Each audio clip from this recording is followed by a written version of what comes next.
മരിച്ചുപോർക്ക് വേണ്ടി നമ്മൾ ചെയ്യേണ്ട കാര്യങ്ങൾ എന്തൊക്കെയാണ്? 3 കാര്യങ്ങൾ നമ്മൾ ചെയ്യണം. പ്രാർത്ഥിക്കണം. 1, തീർച്ചയായിട്ടും നമ്മളൊക്കെ അത് ചെയ്യുന്നുണ്ട്.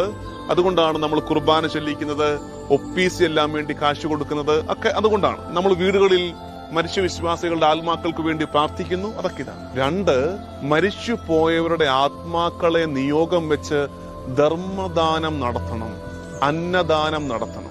ഞാൻ നിങ്ങളെ ഓർമ്മിപ്പിക്കുകയാണ്, നിങ്ങളുടെ കൂട്ടത്തിൽ പറ്റുന്നവരൊക്കെ ഉണ്ടെങ്കിൽ നമ്മുടെ മരിച്ചുപോയ കാർന്നോമാര്, അപ്പൻ, അമ്മ, അവരുടെയൊക്കെ ഓർമ്മ ദിവസം ഒരു കുർബാന ചൊല്ലിച്ച് അവസാനിച്ചു പോകാതെ അവരുടെ ആത്മാക്കളെ സമർപ്പിച്ച് ഒരു അനാഥ മന്ദിരത്തിൽ, ഒരു വൃദ്ധമന്ദിരത്തിൽ ഒരു നേരത്തെ ഭക്ഷണം ഒക്കെ കൊടുക്കാൻ പറ്റുമെങ്കിൽ അതൊരു പുണ്യമാണ്. 3-ാമത്തെ കാര്യം, അതല്പം പാടാണ്. 3-ാമത്തെ കാര്യം, മറ്റേത് 2 കുറച്ച് കാശൊക്കെ നമ്മുടെ ഉണ്ടെങ്കിൽ നടന്നു പൊക്കോളും.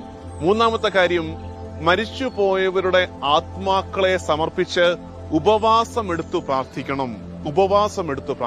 പ്രിയമുള്ളവരെ, നമ്മുടെ കടന്നുപോയവർ നമ്മുടെ പ്രാർത്ഥന ആഗ്രഹിക്കുന്നുണ്ട് എന്നോർക്കണേ. അതുകൊണ്ട് അവർക്ക് വേണ്ടി ത്യാഗമെടുത്ത് ഉപവാസം ഇരുന്ന് പ്രാർത്ഥിക്കാൻ നിങ്ങൾ മനസ്സ് കാണിക്കണമെന്ന് സ്നേഹപൂർവ്വം ഓർമ്മിപ്പിക്കുന്ന 3 കാര്യങ്ങൾ: പ്രാർത്ഥന, ധർമ്മദാനം, ഉപവാസം.